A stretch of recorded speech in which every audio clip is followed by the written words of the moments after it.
봅시다. 산포 가는 길.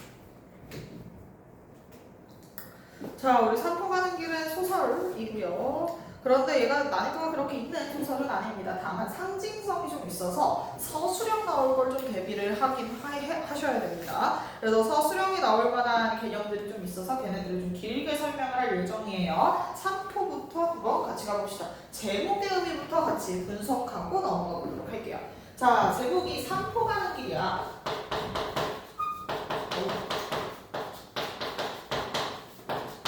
이 산포도 중요하고 길도 굉장히 중요한 단어입니다. 그래서 산포부터 일단 가자. 자, 이거 선포에서 문제가 진짜 많이 나오는 선지가 뭐냐면 특히 우리 고등학교에서 좋아하는 선지인데 산포를 은근슬쩍 실제 지명이다 이런 걸 넣어서 문제를 되게 많이 내요. 산포는 실제 지명이다. OX? X야. 너희 살아생전 산포라는 애 못 들어봤지? 그치? 그냥 너희들이 물론 아직 삶에 그 폭이 적어서 못 들어본 것도 있겠지만 산포라는 지명이 실제로 없어요. 우리나라에 산포라는 지명이 없어. 자, 그런데 이건 그러니까 가상의 공간이야. 실제하는 공간이라고 생각하면 안 돼요. 근데 내가 찾아봤더니 산포에 이름을 딴 곳이 있기는 하더라고 지금은. 근데 이 당시에는 없었어. 그러니까 아마도 뭐 산포라는 길이 유명해져서 생겼거나 뭐 이러지 않을까? 자, 이때 없었습니다. 가상의 공간이에요. 그래서 실제 지명이 아니라 가상의 공간. 작가가 지어낸 가상의 공간이라는 겁니다. 이거 굉장히 자주 나와요. 자, 이 산포라는 공간의 의미가 되게 중요한데 이 의미가 좀 변해. 산포는 약간 딱 한 글자로 쓰면 마음의 고향 같은 느낌이야. 너희들 유년기를 떠올려보면 어때? 되게 좋았던 순간들이 많이 기억에 남잖아. 그렇지? 그리고 뭔가 나도 그때 그 당시로 다시 돌아간다면 뭐 이런 생각을 해본 적이 있어. 근데 생각해보면 그때도 당연히 고민도 있고 힘들었겠지만 뭔가 미화돼서 그 순간이 너무 행복해 보이고 애틋해 보이고 그런 순간들이 있죠. 산포는 우리들의 그런 마음의 고향 같은 공간이라고 생각하시면 됩니다. 자, 그래서 산포는 마음의 고향이다. 즉 전형적인 농촌의 모습을 기르는데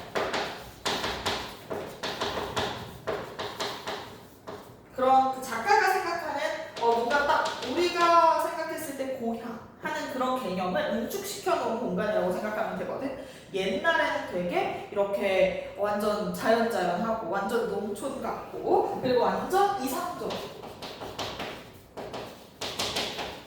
그리고 마음의 고향 약간 안식처가 되는 그런 곳이 바로 산포야. 근데 이건 과거의 모습입니다. 산포가 과거의 모습이 어땠다고 묘사가 되냐면 진짜 우리가 생각하는 완전 좋은 고향의 모습, 완전 좋은 시골의 모습 그게 바로 산포의 그런 이미지였어. 근데 그건 과거의 모습이고 우리가 너희도 요즘 가끔 추억의 장소 막 이런 거 가보면 특히 근데 너희는 뭐 나이가 어리니까 그러겠지만 나는 추억의 장소를 가면 진짜 천지가 개벽한 것 같아. 진짜 완전 달라졌어. 그 저쪽에 그 힐스테이트 가기 전에 그 오르막길 있잖아. 배치품이 있는데 거기 근처로 내가 그거 다녔었거든. 그 독서실을 그 근처로 다녔었어. 나도 이 동네 사람이었어가지고 그때 처음으로 우리 동네에 토지가 생겼던 때여서 내가 거기 토지를 다녔었단 말이야 고등학교 때. 근데 그때 그 산책을 가면서 그 오르막길로 많이 올라가서 백년산 쪽으로 밥 먹고 소화시키더라. 근데 그때 분명히 막 되게 황폐했었거든 그 동네가. 근데 지금은 완전 새끈한 아파트가 이렇게 쫙 깔려잖아. 이제 그런 것처럼 세상이 참 많이 바뀌죠. 그러면서 과거의 모습을 잃어가곤 해요. 그래서 산포도 과거에는 굉장히 긍정적이고 되게 시골시골하고 정말 그런 안식처 같은 공간이었다면 우리가 특히 이때 시대적 배경이 산업화 시대거든. 그래서 현재 산업화 이후가 되면서 산업화가 들어오면서 현재로 넘어오면서 그 가치가 훼손되는 모습을 보여줘요. 물론 지금 내가 방금 예시로 들은 그 곳이 굉장히 새끈해지고 멋있어졌지만 오히려 근데 이때 생각하면 근데 진짜 내가 좋아하던 그런 애착을 갖던 시골이 뭐 아파트 단지가 되는 걸 보면 좀 마음이 아플 것 같아. 자, 그래서 이 산포라는 공간은 지금 현재 산업화가 일어나는 공간으로 드러나거든요. 산업화가 되어가는 공사판이야. 지금 한 공사가 일어날 때 내가 너무 좋아했던 그 시골, 내가 너무 애착을 가졌던 그 시골이라는 공간이 이제 공사판이 되어버린 거야. 그래서 뭘 상실해? 안락함도 네? 안락함도 상실하고요. 안락함도 상실하고 뭔가 이런 포근한 이런 긍정적인 가치를 잃게 되는 게 바로 황제의 상품입니다. 모든 걸 상실해버려. 그게 바로 황제의 상품. 그래서 여기서 지금 궁극적으로 보여주려고 하는 게 뭐였어? 산업화가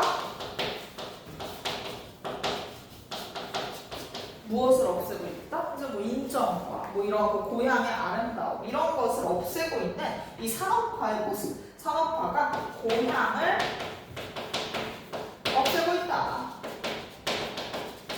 이걸 보여주는 거죠.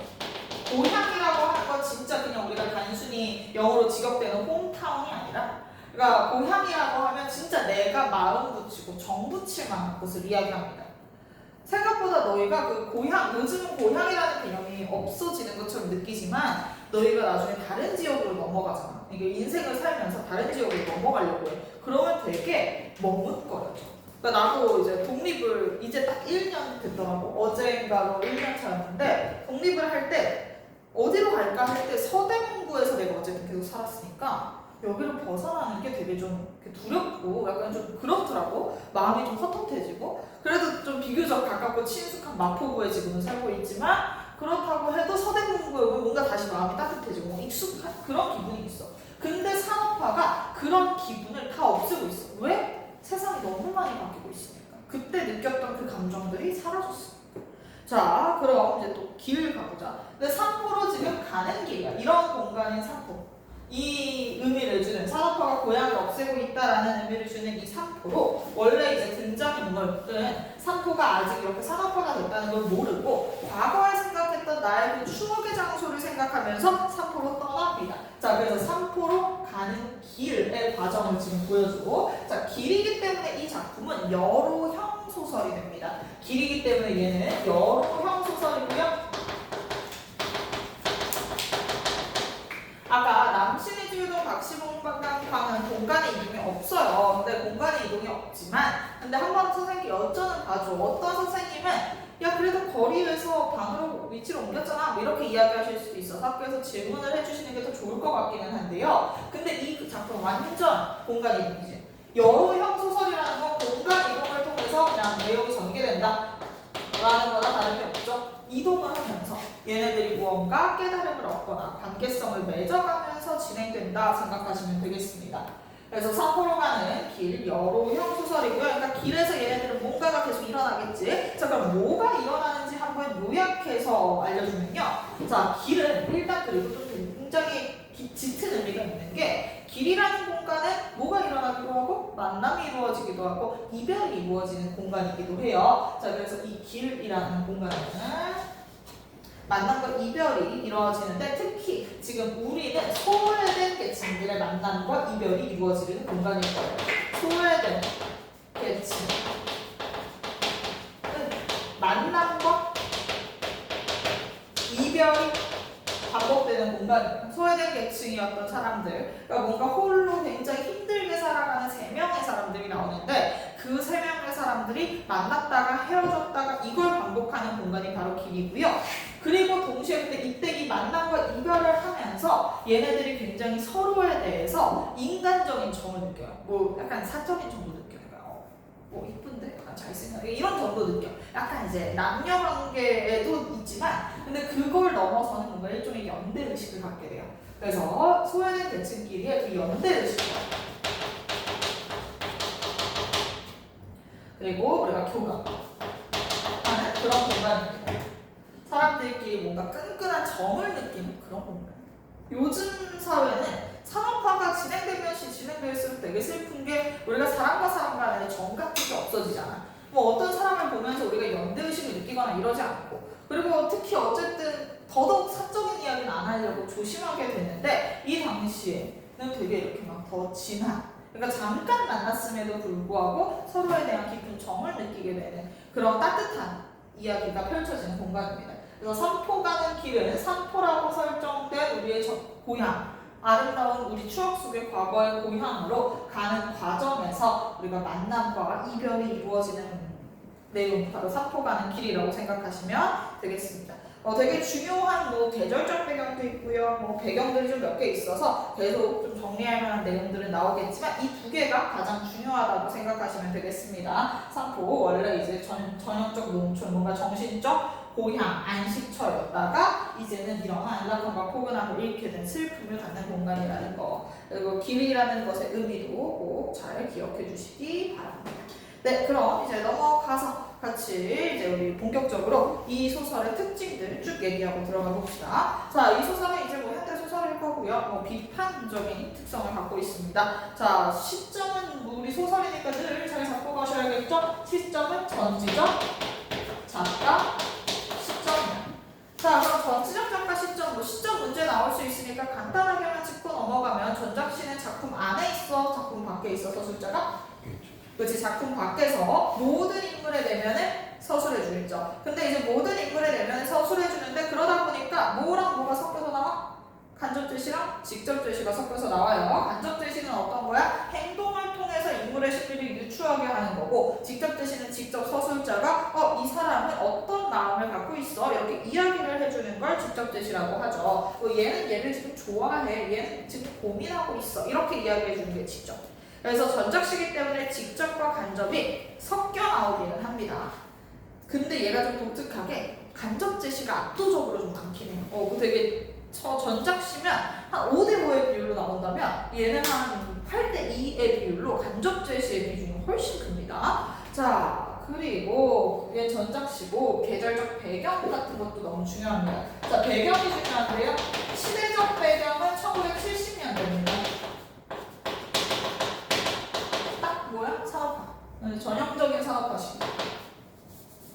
그러면 산업화 시기가 어떤 건지를 간단하게 설명하면요. 산업화가 물론 당연히 긍정적인 측면이 있어. 우리나라는 산업화가 정말 급속도로 빠르게 너무 멋있게 성장한 나라지. 그래서 막 혁명의 기적을 일궈냈잖아. 멋지지만 그러다 보니까 몇 가지 문제들이 생길 수밖에 없었어. 왜냐면 우리는 어쩔 수 없다고 보이기도 하겠지만 너무 급격하게 이루어졌잖아, 이 산업화가. 그러다 보니까 사람들 사이에서 뭔가 마찰도 생겼고요. 그리고 뭔가 엉성하게 되게 위태롭게 성장해 나갔어요. 그래서 우리나라가 한 번 또 삐끗하기도 하고 막 이러죠. 그러니까 그랬던 그 위태롭던 산업화 시대의 모습을 드러내는데 어떤 문제들이 있었냐면 산업화를 시작하면서 옛날에는 누가 중요했어? 사람이 중요했어. 근데 이제는 뭐가 중요해? 성장이 중요해.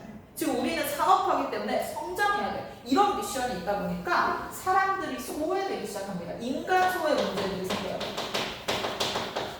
그래서 이 당시에는 인권? 그냥 개나 줘버렸어. 인권 같은 거 없고. 그러니까 그때 우리 전태일 같은 사람들 생각해보면 노동자 권리도 그냥 거의 옛날보다 더 안 좋고 이런 정도였으니까 너무 소외됐었죠. 그리고 사람들이 점점 뭔가 정이 없어져. 그러다 보니 이 길이라는 공간에서 만남을 통한 끈끈한 정을 보여주려고 했던 것도 산업화 시기로 점점 정이 없어지고 있었거든. 그리고 또 농촌이 해체되는 그런 문제들이 있었습니다. 실제로 농촌들이 도시로 바뀌기도 하고요. 그냥 농촌들이 파괴되기도 하고요. 이런 모습을 보였던 게 1970년대 산업화의 모습이고요. 이제 당연히 몇 가지 이제 이런 안 좋은 단점들도 있었지만 우리는 그 결과물로 지금 잘 살아가고 있기는 하죠. 자, 그리고 1970년대 겨울이야. 겨울이 중요하고.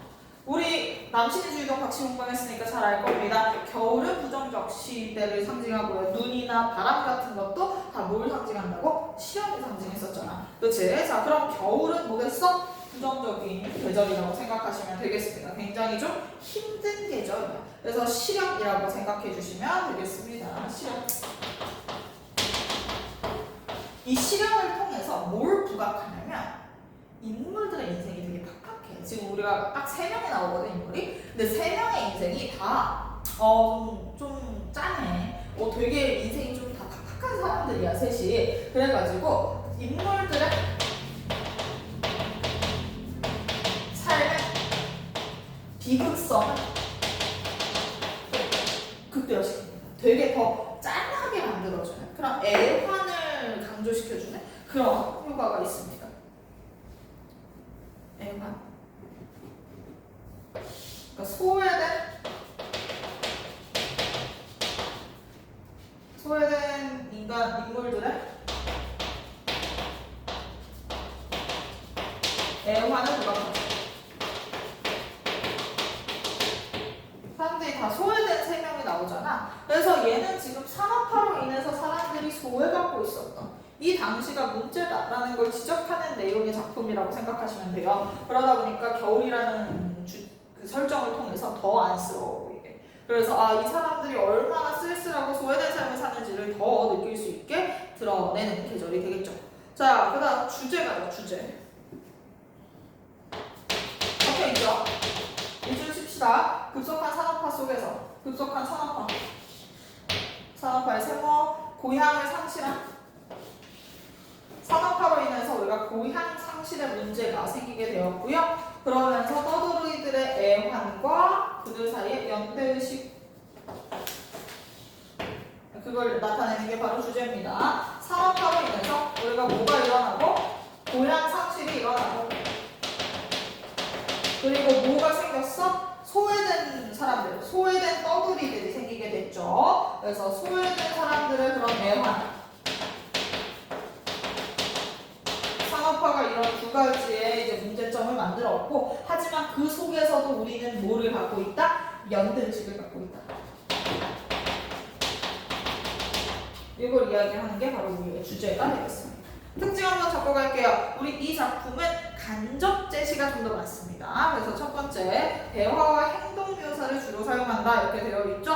간접 제시가 좀 더 많다라는 겁니다.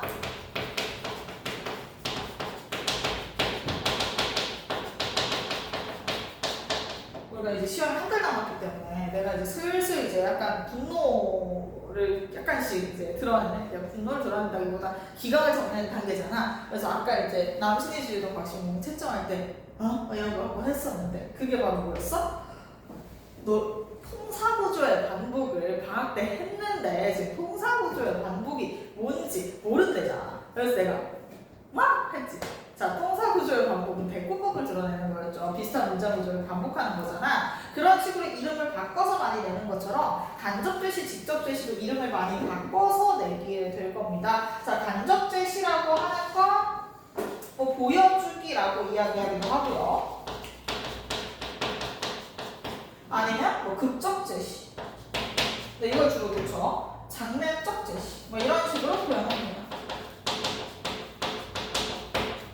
그럼 직접 제시는 뭐냐? 주로 요약적 제시, 말해주기 이런 식으로 이제 줄여서 이야기를 하게 될 겁니다. 그래서 간접 제시의 비중이 높다. 근데 아까도 이야기했다시피 얘는 어쨌든 전지적 작가 시점이기 때문에 간접, 직접 둘 다 나와. 그냥 한 8대2의 비율이라고 생각하시면 됩니다. 그래서 간접 제시를 통하면 되게 좀 더 또 약간 사실적이게 보여지고 우리가 또 뭘 할 수 있게 되고 추론을 할 수 있게 되고 상상할 수 있게 된다는 효과도 있어요.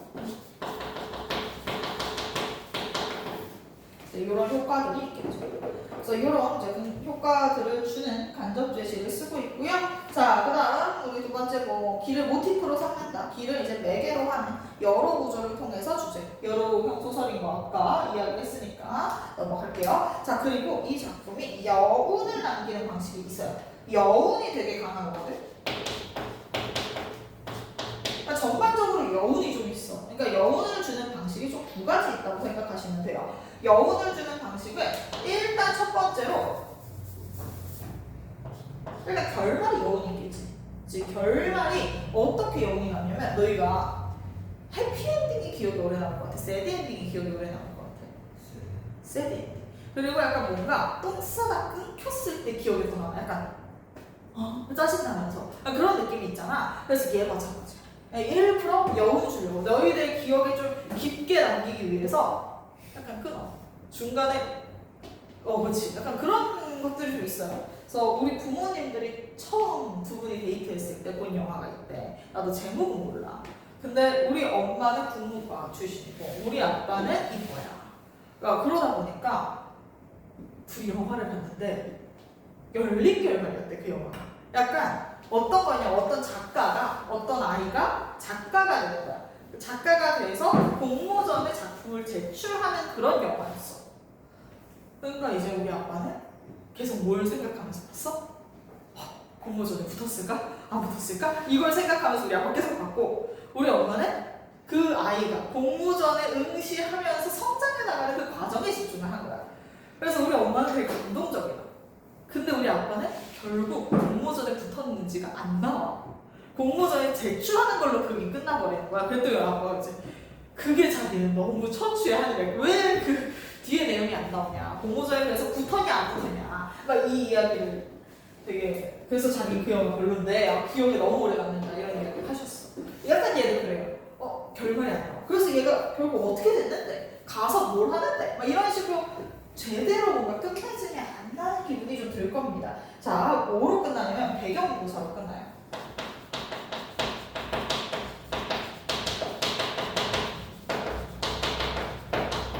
그러니까 예를 들어 우리가 봤던 심청전은 완전 다친 결말이지.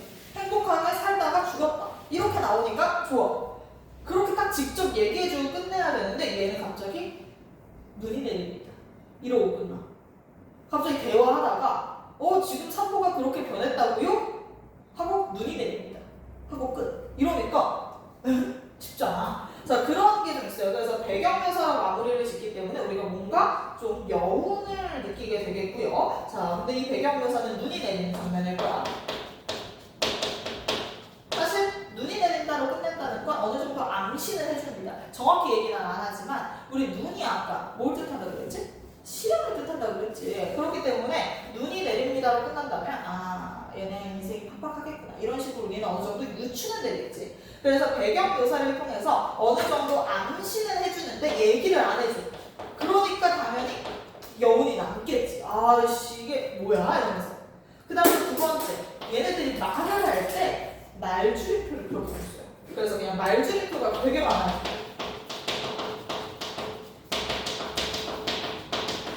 그냥 난 내 생각에 작가의 그냥 습관 같기도 해요.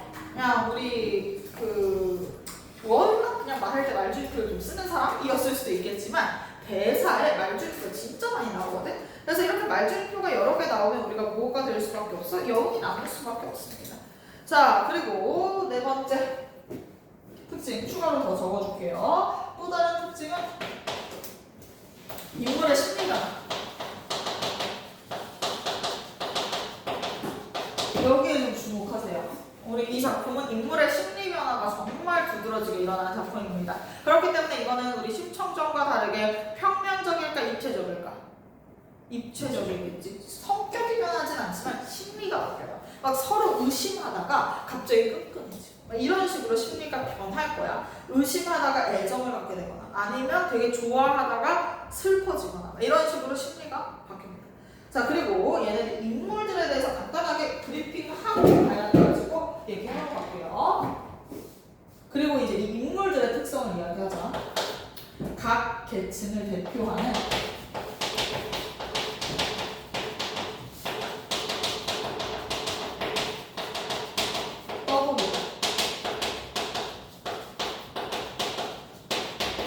각 계층을 대표하는 떠돌이들의 인생을 통해 이게 세 명이 뭔가 삶이 되게 비슷해. 왜냐면 소외됐다라는 점에서는 굉장히 비슷하거든. 하지만 또 다른 점도 있어. 어쨌든 각각 뭐 성별도 좀 다르고요. 여자, 남자라는 점도 다르고. 그리고 이 남자들도 또 약간의 차이가 있고. 근데 모두 다 소외되기는 했어. 그런 이런 계층들의 모습을 통해서 뭐를 보여주는 거야? 당대 민중의 삶을 보여주는 거지. 당대 민중의 소외된 삶을 보여주는 거지. 그러니까 대표성을 갖는 거야. 이 세 명 모두. 단순하게 그냥 뭔가 작가가 단순 무식하게 만드는 게 아니라 나름의 이제 기준과 규칙을 갖고 만든 사람들이라고 보시면 되겠습니다. 자, 그러면 우리 각각 인물 한번 같이 얘기해 봅시다. 자, 인물 3명 나와요. 남자 둘, 여자 하나. 영달.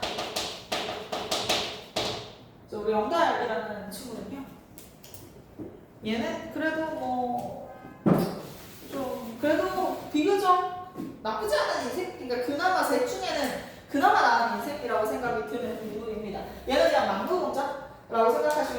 영달에게는 하나의 과거가 있어요. 옛날에 결혼을 했었어. 그러니까 결혼이라기보다는 같이 산 여자가 있었어.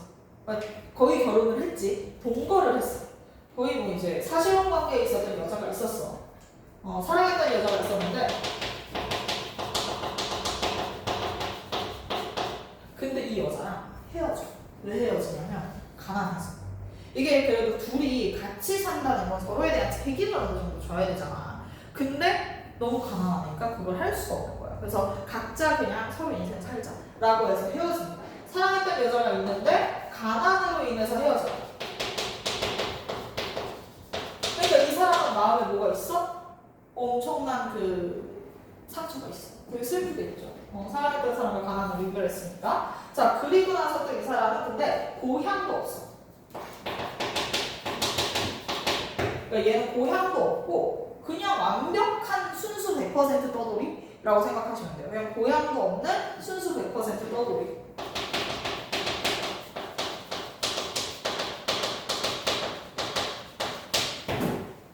그리고 얘는 그럼 뭐하고 먹고 살겠니? 당연히 막노동 하면서 먹고 살아요. 막노동을 하니까 떠돌아다니는 거지. 이 당시에 뭐 공사하고 이런 거 많았으니까 그냥 오만 공사판들을 전전하면서 어떠놀이 생활을 했던 게 바로 영달입니다. 자, 근데 영달이의 성격은 이제 좀 이따 뒤에서 언급하도록 하겠고요. 자, 그다음 정씨. 얘는 뭔가가 하나 더 있어. 얘는 전과자야. 이제 얘는 사랑했던 여자와 가난으로 이별했다는 특징이 있다면 정씨는 전과자라는 특징이 있어요. 근데 물론 우리는 아직 삽입 부분에서 얘가 전과자가 된 그런 과정들이 안 나오기 때문에 별반 중요하지는 않지만 이게 뭔가 얘가 진짜 큰 잘못을 해서 들어갔다기보다는 뭔가 이 사회에 의해서 어쩔 수 없이 뭔가 이제 뭐 도둑질을 했다거나 약간 장발장 감성으로다가 그래서 감옥에 간 거야. 그래서 이제 전과자고요. 그러다가 이제 막노동으로 살면서 이제 막노동으로 살다가 얘도 막노동자야. 근데 얘는 뭐가 있어? 고향이 있어. 사포. 사포가 정씨예요.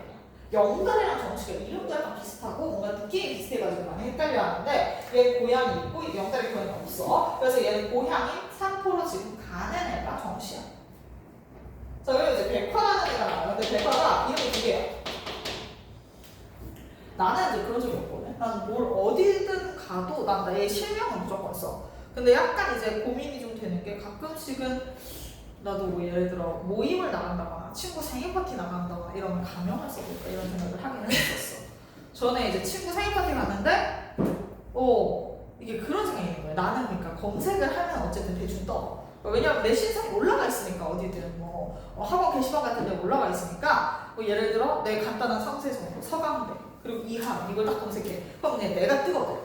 그러면 뭔가 좀 싫은 느낌이 좀 있더라고. 그래가지고 한번 나도 만약 친구 모르는 사람을 처음 만나는 장소에 나도 가명을 쓸까 이런 생각을 하는데 어쨌든 너희는 모르겠지만 헌팅포차 같은 데 가면 가명을 쓴대. 그러니까 그런 거 좀 있나. 너는 근데 한 번도 해본 적이 없어서 모르는데 가명을 쓴대. 예를 들어 어쨌든 시상이 털리니까 이하은이면 이하영 뭐 이런 식으로 바꿔서 이름을 집어넣고 가는 거야. 그러면 남자가 이름이 뭐예요? 하면 이하영이에요. 뭐 이런 식으로 이야기를 하는 거지. 하지만 그러다가 친구끼리 같이 가면 헷갈린대. 그래서 여기서 하영아 이렇게 부르는데 내가 대답을 안 하는 거야. 내가 아닌 줄 알고. 막 이런 뭐 불쌍한 사가 생긴다고 하더라고. 자, 이제 그런 것처럼 백화가 가명을 써요. 왜? 백화가 떳떳하지 못한 일을 하고 살았어. 백화가 이제 술집 여자였거든. 그러다 보니까 당연히 본인이 진짜 이름을 쓰기는 싫겠지. 그래서 가명을 쓰고 술집 일을 했다고 해요. 그래서 뭐 술집 애들 보면 옛날에 이제 드라마에 나오는 호스트바 뭐 이런 애들 보면 다 김우빈 뭐 이런 식으로 유명 연예인 이름 쓰는 것처럼 얘도 백화라는 가명을 쓴 거야. 이게 가명이야. 진짜 이름은 되게 구수해. 정리거든, 정리. 그래가지고 되게 구수합니다. 자, 백화는 술집 여자예요. 근데 얘는 되게 근데 인간의 정이 필요했던 여자였던 것 같아요. 어떤 에피소드가 나오냐면 얘가 술집 여자인데 오빠라지를 그렇게 해. 그러니까 감옥이 근처에 있을 때 아마도 이제 정시가 있던 감옥이었을 것 같아요. 이술집 옆에 감옥이 있었다는데 감옥에서 가끔씩 뭐 이렇게 뭐 나와서 뭐 잠깐 뭐 이렇게 돌아다니고 이런 산책 같은 걸 할 때마다 백화를 볼 수 있었대. 그러면 백화가 그 중에 한 명이랑 늘 사귀었대. 그러면서 그 사람이 감옥에서 나올 때까지 옷바라지를 해주는 거야. 약간 되게 뭐 음식도 넣어다 주고 막 편지도 써다 주고 막 이런 걸 했대. 그러고 나서 이제 얘가 나와. 감옥에서 나오는 날이 있겠지? 그럼 그날까지 열심히 이제 뒷바라지를 하다가 감옥에서 나오면 뭐 같이 이제 하룻밤 보내고 이 남자는 떠나고 다시 돌아오지 않았대. 이제 이런 에피소드들이 나와. 그러니까 이걸 보면 백화는 아마도 그 진짜 사람과 사람 간의 그 끈끈한 정 이게 좀 너무 필요했던 사람인 것 같아. 그래서 옷바라지 같은 것도 하면서 자신의 그런 외로운 마음들을 달래지 않았나 이런 생각이 듭니다. 자, 술집 여자고요. 근데 가족이 있어. 가족이 있고 고향도 있어요.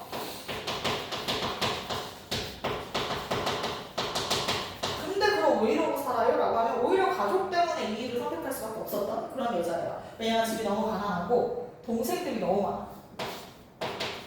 그러니까 챙겨야 될 가족이 있는 거야. 부양해야 될 가족이 너무 많아가지고 어쩔 수 없이 술집을 전전하면서 사는 그런 분들. 이렇게 세 명이 나와요. 성별도 다르고 이제 뭐 스타일도 좀 각각 다르지. 하지만 이 셋은 모두 다 서로에게 끈끈한 정을 느끼게 될 거고요. 지금 우리 앞부분 줄거리 대충 한번 얘기해주면 백화가 근데 이 술집에서 도망쳐요. 술집이 이제 안 되겠다 싶어가지고 도망치는데 그때 얘가 도망친 A라는 술집을 영달이랑 정씨가 방문하게 된 거야. 그러다가 그때 술집 주인이 경리의 얼굴을 보여주면서 대충 그려놓은 몽타주 같은 걸 보여주면서 이렇게 생긴 백화 있으면 잡아오라고. 그럼 내가 돈 주겠다고 이렇게 이야기를 해. 그러면서 이제 영달이랑 정씨가 백화 사진을 들고 오, 야, 얘 잡아오면 돈 준대? 이러면서 잡아볼까? 이러고 있는데 만나는 거야, 백화. 그러다가 당신이 백화? 이러고 만나는 그런 장면이에요. 그래서 서로 처음에 백화는 얘네들이 약간 되게 싫어해요. 왜? 날 붙잡아가려고 했지? 이러면서 싫어합니다. 자, 우리 같이 한번 해봐봅시다. 앞부분 줄거리. 공사판에 떠돌아다니는 영단은 공사가 중단되죠. 어디로 갈 것인가를 생각하며 반응한다. 그리고 현장 사무소가 문을 닫을 즈음에 밀린 밥값을 내지 않고 도망치다가. 자, 거기에 밑줄. 그래서 영다리도 어때? 너무 가난해. 그래가지고 모두 못 내? 밥값을 안 내고 도망칩니다. 자, 그래서 돈이 없어요. 밥값을 안 내고 도망칠 정도로 돈이 없어요. 자, 근데 이 돈이 없는 게 누구 탓이야? 물론 본인 탓이 없진 않겠지만, 근데 우리는 이걸 누구 탓으로 돌릴 거야? 사회. 가난할 수밖에 없는 현실을 비판하는 그런 사건이라고 생각하시면 되겠습니다. 가난할 수밖에 없는 현실. 그러다가 고향인 삼포로 가는 정씨를 만나요. 자, 그래서 지금 장소 중요합니다. 삼포로 가는 기차를 타려고 김천으로 가던 중. 그러니까 지금 김천이 정류장 같은 느낌인 거야. 자, 그래서 얘네들은 지금 뭔가 이제 지금 약간 어딘가에 있다가 A라는 공간에 있다가 김천으로 가서 삼포로 갈 계획이야. 자, 처음에 백화는 두 사람을 그치 경계해. 왜냐면 얘네 둘이 자기 잡아가려고 했었거든. 그러다가 아유 됐어요 이러면서 결국 안 잡아가고 같이 동행하기로 하거든. 근데 어쨌든 나를 좀 잡아가려고 했던 사람이니까 처음엔 되게 의심해. 그러다가 비슷한 처지, 어떤 처지? 떠돌이 처지라는 걸 알게 되고 서서히 마음을 엽니다. 자, 그럼 인물 심리 변화 한번 같이 정리하면서 갈 겁니다. 자, 일단 우리 백화 심리가 벌써 바뀌었어. 얼추 거의 바뀌었다고 봐야겠죠? 처음엔 뭐 했다고? 경계하고 의심했어.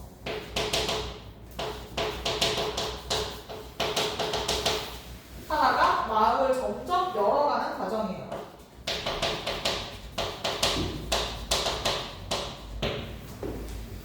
마음을 점점 열고 친근해지는 과정. 생각보다 이제 개관을 할 게 많았을 뿐이지 내용은 별로 없습니다.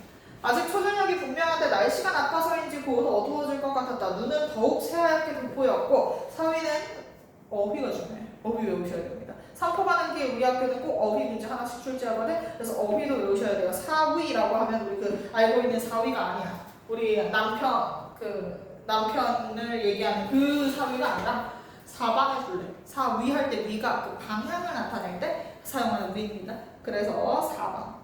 온 사방이 고요한데 나무 타는 소리만 타닥타닥 들려요. 배경 묘사가 굉장히 자주 일어납니다. 앞부분에서도 배경 묘사가 있고요. 결말 처리할 때도 배경 묘사가 있습니다. 자, 나무 소리만 들려왔대. 거기다 배경 묘사 한번 적어줍시다. 이 작품의 특징이기도 하니까요. 자, 감옥뿐 아니라 세상이란 게 따지면 고해하니까. 자, 이거 누가 이야기해? 우리 정씨가 이야기합니다. 정씨가 누구? 전과자야. 전과자니까 자신의 경험을 빗대서 이야기하는 거야. 자, 그래서 뭐랑 뭐가 비슷하대? 감옥이랑 현실 사회가 비슷하대. 자, 그래서 살짝 빼드리죠. 감옥이랑 현실 사회가 비슷하대. 졸지마. 감옥이랑 따지고 보면 감옥뿐 아니라 세상이란 게 따지고 보면 고해. 고해는 뭐야? 고통이겠지. 당대 현실이 어땠다? 고통스러웠다라는 걸 보여주는 거죠. 당대 하층민의 현실이 거의 감옥처럼 고달팠다.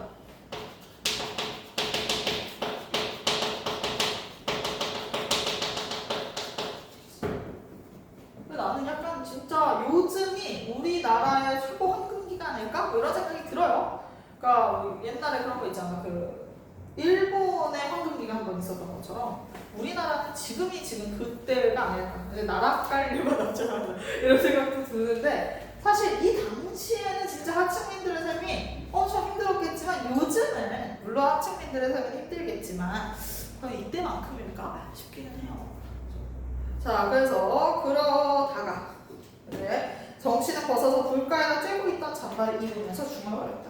어둡기 전에 어서 가야지. 그들은 일어났다. 어디로 가? 삼포로 가? 아니면 김천으로 가? 지금 같이 감천으로 가는 중이야. 그들은 일어났다. 아직 그 불길 좋게 타고 있는 모닥불 위에 눈을 한 움큼씩 덮었다. 이거 뭐야? 불 꺼야지. 그렇지. 모닥불 켜놨는데 그거 그냥 그대로 가면 안 되니까 눈으로 끄는 거야, 불을. 자, 그러다가 이제 산천이 차츰 희미하게 어두워졌다. 날이 점점 저무니까 빨리 지금 역으로 가야 됩니다. 새가 있어요, 새. 너무 중요합니다. 자, 새들이 이리저리로 깃을 찾아 숲에 모여들고 있었다. 깃이 뭐라고? 보금자리잖아. 집이잖아. 자, 새들은 뭐가 있어? 집이 있어. 자, 새들 집이 있어요. 보금자리가 있어. 자, 새들도 보금자리가 있어. 근데 누가 보금자리가 없어? 사람들은 보금자리가 없어. 지금 여기 떠돌아다니는 3명 보금자리 없잖아. 자, 그래서 새들은 누구랑 대조돼? 그렇지. 3명의 인물들과 대조됩니다. 대조되는 존재고요. 3명의 처지. 왜냐면 얘네들은 집이 없잖아. 자, 이렇게 대조되면 당연히 비극성이 고조되겠죠.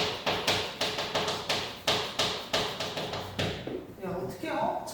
사람인데 새보다도 못하게 집도 없나? 막 이런 생각이 들죠. 슬픕니다. 집도. 자, 그 다음 영다리가 백화에게 물었다. 그래, 이제 어떡하이 쌤표 집에 가면 이렇게 이야기해. 어떻게 할 거야 집에 가면? 그랬더니 백화가 대답을 않고 웃기만 했다. 정씨가 말했다. 시집 가려고. 자, 시집은 안 가. 이거 정씨가 시집 가야지 뭐라고 이야기한 거야. 정씨가 야 그냥 시집이나 가 이렇게 이야기했는데 백화는 깻녀성이야. 이때부터 비혼주의를 했다고 합니다. 시집은 안 가요. 이제 와서 무슨 시집이에요? 저 형님 틀어박혀 집에 농사나 거들지요. 동생들이 많아요. 자, 동생들이 많아요. 자, 그러니까 얘는 지금 가족들을 부양해야 되는 거야. 얘한테 고향이 안식처다라고 하면 이건 좀 애매한 천지일 것 같아요. 우리 백화는 고향이 안식처라고 하기에는 뭔가 책임감을 느끼는 그런 고향 공간입니다. 그래서 안식처는 아니다라고 보는 게 맞을 것 같습니다. 그래서 이게 굉장히 좀 가련한 처지고요. 사망이 어두워지자 그들도 얘기를 붙였다. 어디에나 눈이 덮여 있어서 길을 분간할 수 없었다. 자, 눈이 덮여서 길을 잘 분간할 수 없었다. 자, 이 배경들이 계속 얘네들의 처지일 겁니다. 자, 배경이랑 그냥 싸잡아서 이야기를 할게요. 눈이 오고 뭔가 길도 못 찾게 몰라서 길도 못 찾아. 길이라고 하는 건 우리가 대체로 삶의 방향을 나타낼 때도 길을 많이 씁니다. 인생을 어떻게 살아가야 될지 이 셋이 지금 뚜렷한 목표가 있겠니? 없어. 어떻게 살아가야 할지도 모르겠고 어떻게 살 수 있을지도 몰라. 그러니까 이 세 명은 이 배경은 모두 세 사람의 처지를 뜻합니다.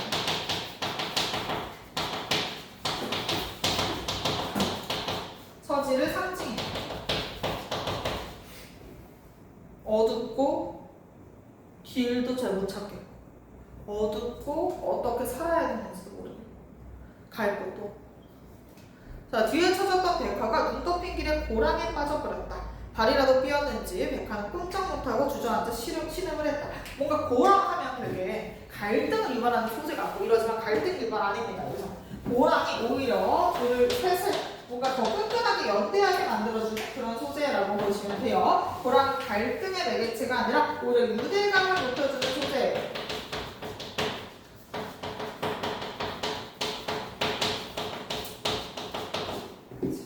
셋 사이에 고랑으로 인해서 유대감이 높아지거든. 왜냐면 고랑에서 자빠지거든, 백화가. 자, 그래서 발이라도 삐었는지 백화는 꼼짝 못하고 주저앉아 신음을 했다. 영다리가 달려들어 싫다고 뿌리치는 백화를 업었다. 야, 업었대. 이거 뭐야? 이건 뭐 호감이지. 자, 이제 둘이 썸 타거든. 백화랑 영다리가 이제 썸 타기 시작할 거야. 자, 그래서 이 썸 타는 거 우리가 한번 정리해주죠. 어떤 부분이 시그널이었는지 그 시그널을 한 번씩 정리를 해줍시다. 자, 시그널. 먼저 업었다.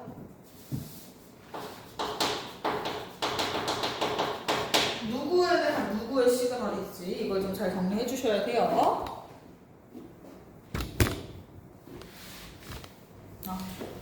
자, 업었다는 백화에 대한 영다리 시그널이야. 그러니까 영다리가 백화한테 보내는 시그널.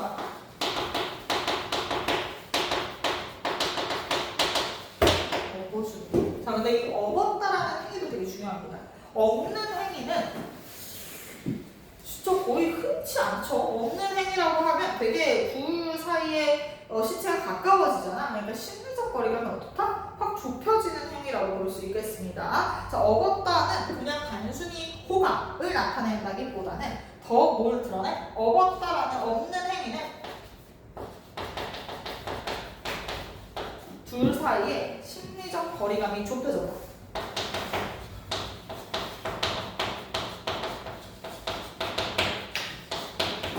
심리적 거리감이 좁혀져서 유대감이 있다. 이 이야기를 해주는 게 업었다라는 장치입니다. 백화는 영다리의 등에 업히면서 말했다. 무겁죠? 무겁겠냐? 백화. 자, 이제부터 직접 제시가 나옵니다. 지금까지 싹 다 간접 제시였거든? 우리가 한 번도 심리에 대해서 직접 제시 냈던 적이 없어. 근데 이제 직접 제시가 하나 나옵니다. 이제부터 좀 직접 제시가 나와. 영다리는 백화하지 않는다. 이게 이제부터 영다리의 심리야. 백화는 어린애처럼 가볍다. 자, 가벼웠다의 매주.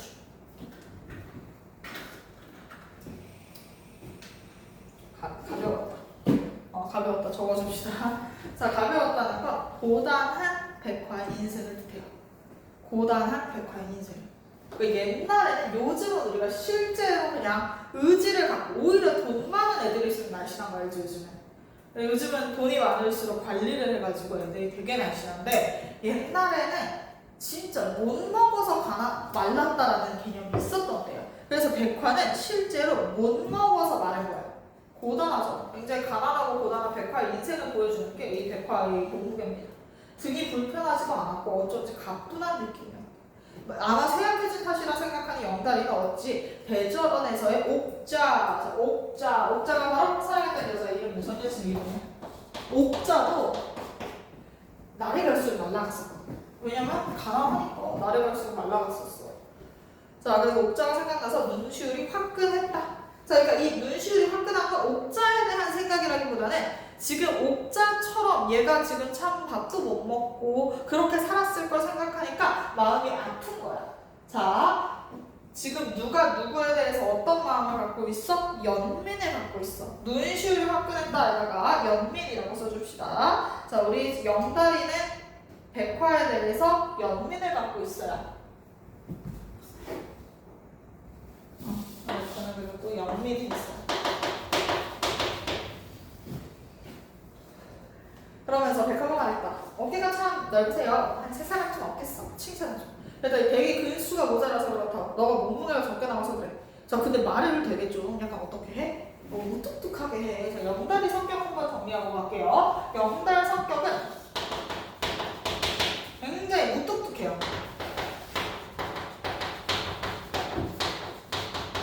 말을 되게 툭툭해. 아니, 뭐 되는데? 이런 식으로 하는데 마음은 굉장히 뭐가 가득해? 애정이 가득해. 따뜻해.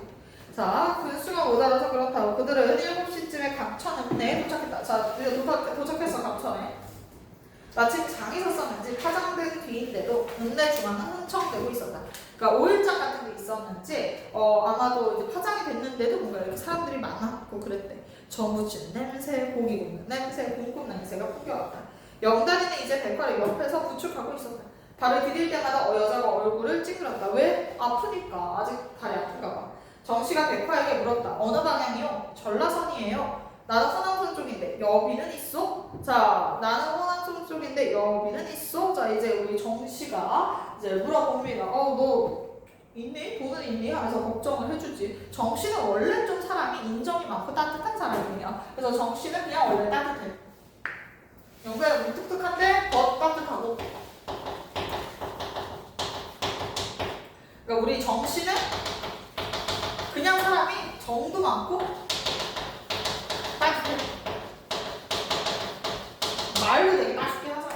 아유, 돈은 있습니까? 이렇게 물어보면서 걱정해주지. 그랬더니 백화가 지금 돈이 있어 없어? 없어. 군용차를 사장해서 타고 갔대. 그들은 장터 모퉁이에서 아직도 따뜻한 온기가 남아있는 팥시루떡을 사 먹었다. 자, 팥시루떡을 사 먹었어. 자, 그때 백화가 자기 몫에서 절반을 떼서 영달에게 내밀었어. 자, 팥시루떡. 팥시루떡을 누가 누구한테 줘 지금? 영달이한테 백화가 주지.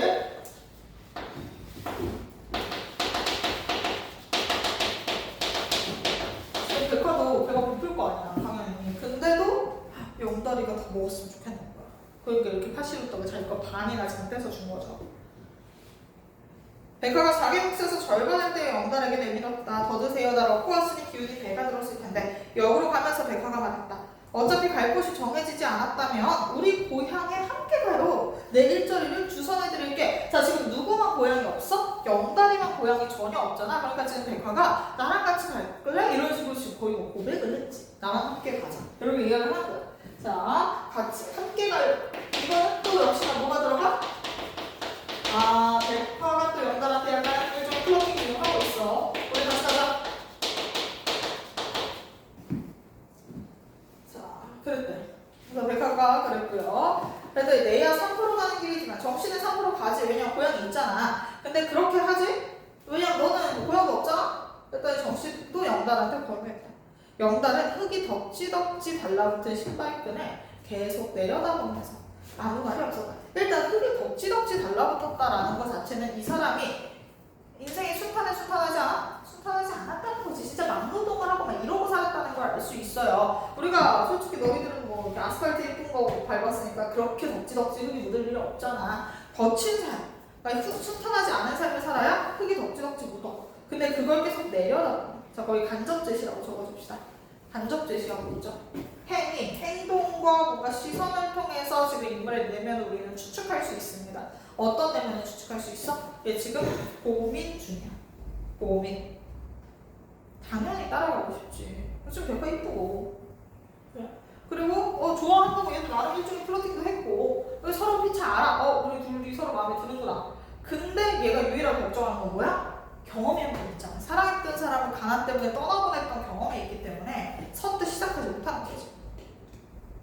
자, 대합실에서 정씨가 영다리를 한쪽으로 끌고 가서 속삭였다. 자, 대합실에다가 적어봅시다. 적혀있지.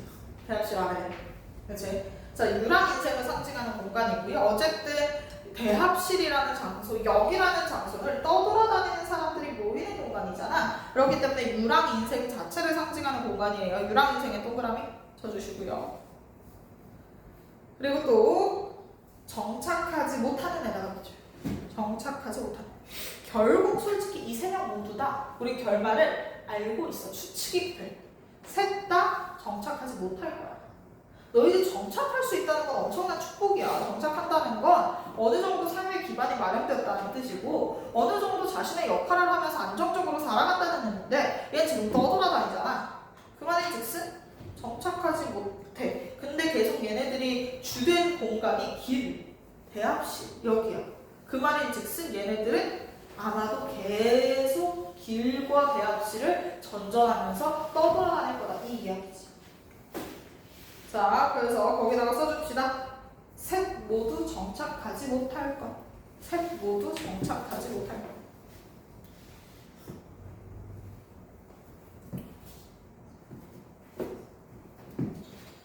대합실은 유랑 인생의 상징이고요. 대합실과 길을 주된 무대로 하고 있는 걸 보아서 셋 모두 정착하지 못할 것.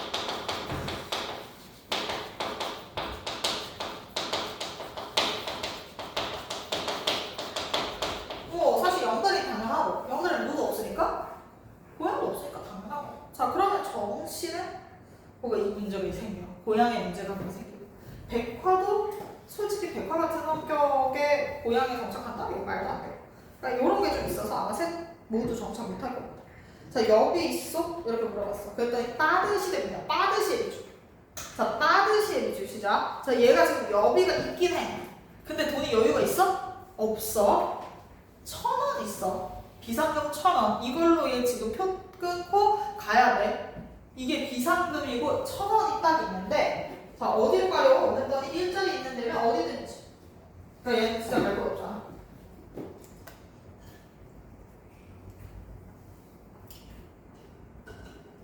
스피커에서 안내하는 소리가 옹알이고 있었다. 정씨는 대합실 나무 의자에 피곤하게 기대어 앉은 백화 쪽에 힐끗 보고 말했다. 같이 가시지. 내 보기에 좋은 여자 같어. 그런 거 같아요. 또 하고 2년이 닿아서 말도 깎고 오늘 정착해서 살게 됐지. 이런 때 아주 뜨내기 떠돌이 신세 청산해야지. 그러니까 둘이 막 잘 되길 바라. 이게 애정 아니야, 애정? 진짜 막 따뜻해. 처음 본 사람 둘이 너무 잘 되길 바라고 진심으로. 자, 그랬더니 자, 백화는 뭔가 수근대고 영당의 시골을 붙여서 역사 밖을 멍하니 내다보았다. 백화는 뭔가 수근대고 있는 두 사내를 불안한 듯이 지켜보고 있었다.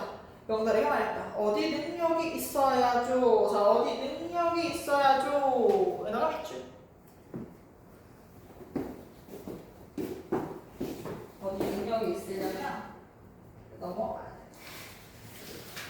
넘어가야 돼. 그치? 어? 나 추워요. 무풍으로 가볼게요.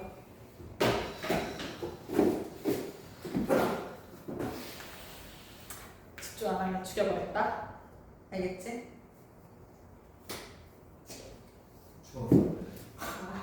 추우면 더 집중을 해야지. 자, 어디 능력이 있어야죠. 그러니까 얘가 지금 정착하지 못한 이유가 뭐야? 어디 능력이 있어야죠. 에다가 밑줄 치고 이 당대 사람들이 정착하지 못한 이유가 뭐야? 떠돌이가 많았던 이유가 뭐야? 경제적 능력이 없어서. 정착 못하는 이유. 그러니까 이때 실제로 산업화 시기 때 떠돌이들이 되게 많았단 말이야. 그럼 그 사람들이 떠돌이가 그렇게 많았던 이유가 뭐라고? 얘네들이 여행을 좋아해서 역마살이 껴서야? 아니라 얘네들이 경제적 능력이 없어서.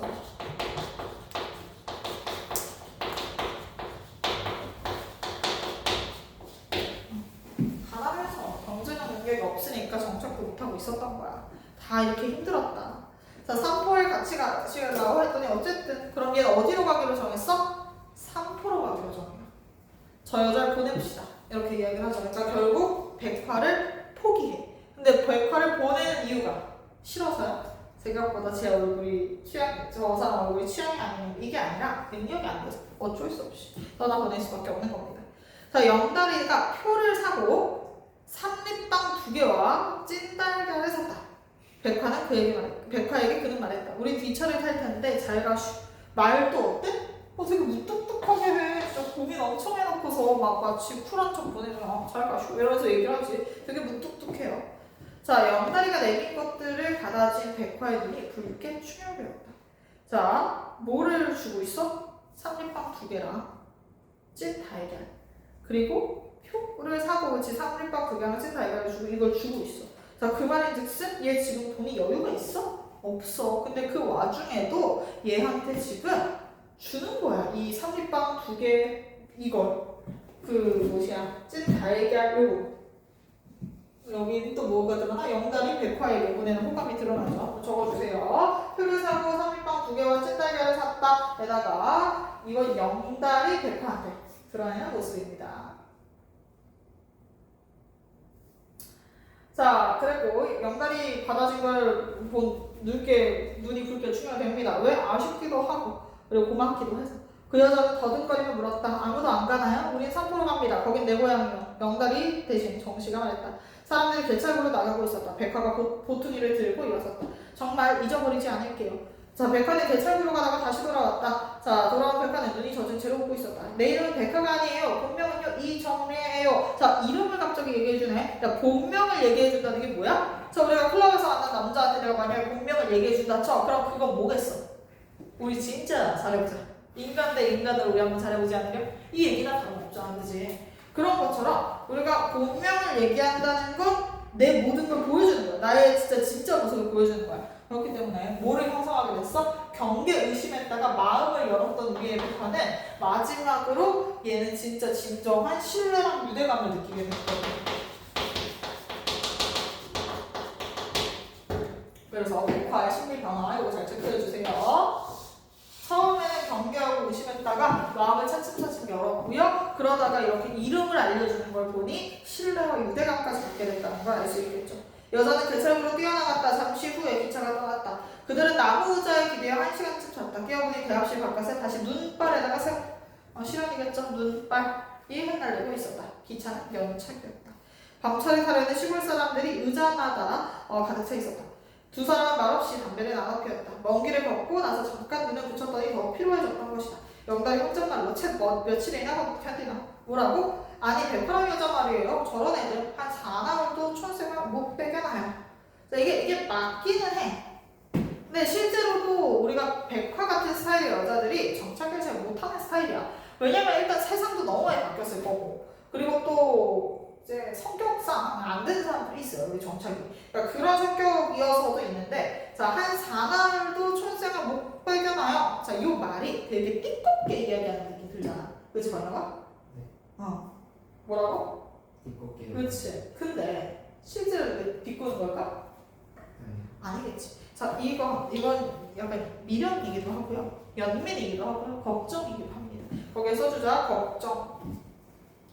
얘가 워낙 좀 무뚝뚝한 성격이니까 말을 틱틱해서 못 빼겠걸요? 이러고는 있지만 뭐야? 얘는 이제 걱정하는 거야. 약간 견딜 수 있을까? 이런 걱정. 그리고 솔직히 생각해서 너희 지금 심지어 잠까지 자고 일어났잖아, 그지? 이 얘네들이 한번 한숨 자고 일어났는데 또 백화 얘기를 해. 그 말인즉슨 뭐야? 백화한테 약간 관심이 계속 있다는 거지. 백화가 계속 생각나니까 백화 얘기 계속 하는 거겠지. 그치? 이런 걸 통해서 우리는 알 수 있습니다. 자, 사람 나름이지만 하긴 그럴 거요. 근데 동의해요. 왜냐면 요즘 세상이 1, 2년 안으로 인정이 휙 변해가는 판인데, 자, 인정이 휙 변해가는 판인데에다가 밑줄 치고 이것도 역시나 뭘 보여줘? 셋 모두 정착을 못할 것을 암시해주죠. 셋 모두 정착을 못할 거야. 왜냐면 인정이 바뀌거든. 그러니까 사람 사는 것도 다 바뀌고 그냥 다 바뀌어. 자, 아마 얘네들은 계속 결국 정착하지 못하고 떠들게 될 거야. 고향에 갔지만 아마 그 고향은 진짜 내가 그리던 고향이 아닐 거야. 왜냐면 너무 많이 바뀌었을 거거든. 자, 그게 바로 정씨의 이야기죠. 자, 정씨 옆에 앉았던 노인이 두 사람의 행색과 무릎 위에 배낭을 눈여겨 살피더니 말을 걸어왔다. 자, 노인에다가 동그라미 치고 노인의 아마 밑에다가 적혀 있을 겁니다. 자, 한번 밑줄 쳐줄게요. 영달과 정씨에게 산포가 이미 관광지로 개발되어 버린 공간임을 알려주죠. 알려줌에다가 밑줄. 자, 노인의 기능이 좀 중요합니다. 노인의 기능은 정보를 전달해준다는 기능도 있고요. 그러니까 우리가 알려주는 기능. 그리고 또 있어. 그 아래 작가의 비판적 시각대변. 거기에 작가의 비판적 시각대변이라고 적어줘 없으면. 작가의 비판적 시각대변 써. 있어. 왜 펜이 안 움직여? 너희들이 펜을 보고 있어. 작가의 어딘지 못 찾았으면 빨리 찾아서 써. 노인 작가의 비판적 견해 대변. 뭐에 대한 비판적 견해일까? 산업화에 대해서. 노인이 되게 산업화를 안 좋게 이야기하거든? 노인의 그런 산업화에 대한 비판적 견해를 이제 보여주고 그러니까 작가의 비판적 견해를 노인이라는 등장인물의 입을 통해서 표출하고 있는 거죠. 어디 일들 가슈? 아니요, 고향에 갑니다. 고향이 어딘데? 삼포라고 합니까? 알지. 우리 아들도 거기서 뭘 끓는데? 자, 도자를 끓는데. 도자는 불도저야. 근데 이제 얘가 생각하는 산골 마을은 강원도 정선 두메산골 같은 느낌이야. 근데 거기서 갑자기 냅다 불도저를 끈다니까 거기서 뭐 불도저 이런 반응이 나오게 되는 거야. 산포에서요? 뭐 어디 공사 걸릴 때나 됩니까? 고작해야 고기잡이나 하고 감자나 매는데요. 그러니까 진짜 산포는 너희가 알고 있는 그 상상 속의 시골인 거야. 진짜 막 노뚜렁 밭두렁에다가 감자 자라고 고기 잡고 이런 거 사는 건데 거기서 갑자기 도자를 건데 불도저를. 근데 몇 년 만에 가는 거 10년. 노인은 그렇게 따르고 고개를 끄덕였다. 말도 마고 지금 거긴 육지야. 바닥에다가 방뚝을 쌓아두고 트럭이 수십 대씩 돌을 실어 나른다고. 그러니까 이게 엄청 많이 바뀐 거죠. 고향이 진짜 많이 바뀌었어. 뭐 때문에요? 남들 아나? 뭐 관광 호텔을 여러 채 짓는다면서 복잡하기가 말할 수 없네. 자, 지금 고향이 관광 호텔로 막 개발되고 있어. 그러다 보니까 얘가 알던 고향이 맞아? 당연히 아니겠지. 자, 동네는 그대로 있을까요? 그대로가 뭐야? 맨 처음에 공사판에다가 사람들에다가 장까지 들어서는 거. 그럼 나룻배도 없어졌겠네요? 자, 바다 위로 십자군가 났는데 나룻배는 뭐 했어? 그러니까 바다 위에다가 도로를 뺄 거야. 그러니까 더 이상 배 같은 것도 필요 없는 거지. 사람이 많아지는 병고지. 자, 거기에 우리 하이라이트 치자.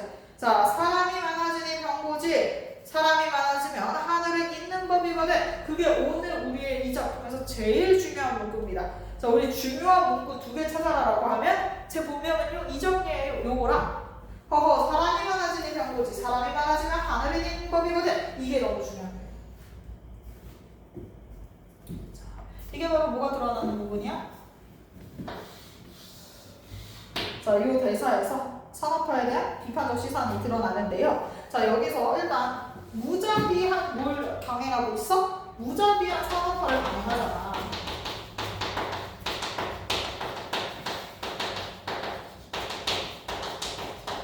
비판을 하는데 이 무자비한 산업화에 대한 비판을 할 때 물론 뭐도 있었어? 아까 사람을 소외하게 만든다거나 그리고 또 이제 약간 사람들의 고향을 잃게 만드는 안식처를 잃게 만드는 기능도 있지만 우리가 이때 뭘 그렇게 많이 파괴했어? 자연을 오지게 파괴했을 거 아니야. 옛날에는 뭔가 자연과 함께 사는 게 강했다면 산업화를 기점으로 우리는 자연을 이용하게 됐지. 그리고 자연을 마치 도구화시키기 시작했어. 그래서 자연에 대해서 뭔가 이렇게 너무 무자비하게 구는 자연을 파괴하는 모습에 대해서도 비판합니다. 자연을 파괴하는 것에 대한 비판도 있어요. 그러니까 물론 산업화에서 단점들을 엄청 다 녹여서 이야기를 하고 있어. 인간 소외 문제, 그리고 또 고향 상실 문제, 그리고 또 자연 파괴 문제, 이런 식으로 다 나눠서 다 얘기해 주는 겁니다. 그러면서 인간이 너무 오만하다. 그러니까 지가 뭐 다 될 줄 알고 이런다. 작정하고 벼르다가 찾아가는 고향이었으나 정씨에게는 풍문마저 낯설었다. 옆에서 잠자코 듣고 있던 영다리가 말했다. 자, 잘된 분 우리 거기서 공사판 일이나 잡읍시다. 자, 얘는 그러니까 단지 산포가 뭐야? 얘한테는 고향이 아니니까 그냥 일자리만 찾으면 된다. 이런 마음인 거야. 근데 이제 얼마나 정씨는 괴롭겠어. 그때 기차가 도착했다. 정씨는 발걸음이 내피질 않았다 고개를 쭉. 그러니까 이제 얘 더 이상 고향이 뭐였어? 아까 우리 정씨는 계속 고향 얘기를 해서 난 산포로 갈 건데 산포로 갈 건데 이랬단 말이야. 자, 이제 정씨도 심리 변화가 드러납니다. 자, 정씨는 물론 뭐 얘가 정이 많았다가 따뜻했다가 바뀌는 게 아니라 자, 정씨는 굉장히 고향을 어떻게 기다렸어? 그러니까 기대감을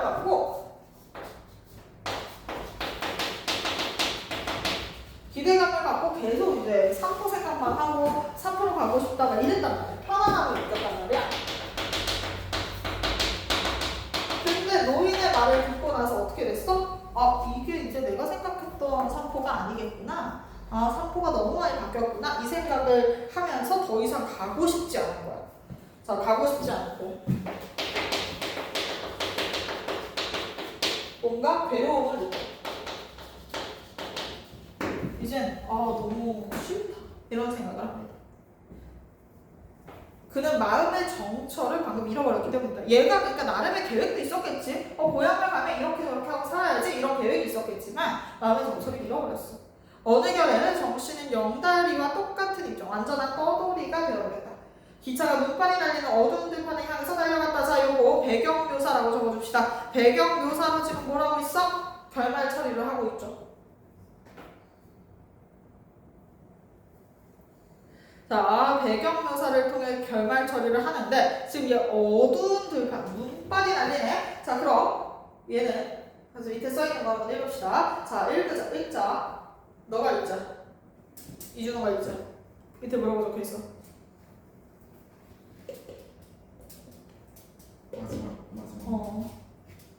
기차가 눈밭이. 그 아래 해설. 정수가 연달이 맞이하게 될 어두운 미래. 그렇지. 어두운 미래 암시에다가 세모 표시해 주시고요. 자, 그리고 거기에다가 써줍시다. 서술 대상의 변화. 그리고 갑자기 이 마지막 부분에 쓸 때 되게 독특한 게 서술 대상이 원래 인물에서 기차로 바뀌어요. 뭔가 인물에서 기차로 서술 대상이 확 바뀌죠. 그러면서 특히 뭘 줘? 여운을 주고요. 서술 대상이 인물에서 기차로 바뀌면서 여운을 주고요. 그러면서 이 사람들의 인생이 계속 떠돌아다닐 것이다. 아마 계속 순탄치 않을 것이다. 이걸 암시해주는 기능을 하겠죠. 슬프죠? 네, 그래서 이제 우리가 알 수 있는 거 결과적으로 이 삼포라는 공간은 어떻게 됐다? 고향을 없앤다. 이제 고향이라는 것도 어느 정도 희망일 수도 있어요. 사실 우리 정씨에게는 희망이 있었던 거야. 정씨는 고향을 가서 이렇게 저렇게 살면 살 수 있을 거야 라는 희망이 있었을 거야. 근데 지금 희망은 없앴대. 즉 이 사람들은 희망이 상실되었다라는 거죠. 이제 이 하층민들 소외계층들은 희망도 없고 아무것도 없어진 그런 상태의 모습들인 거죠. 네, 여기까지 하도록 하겠습니다. 나머지 싹 다 풀어오시면 돼요.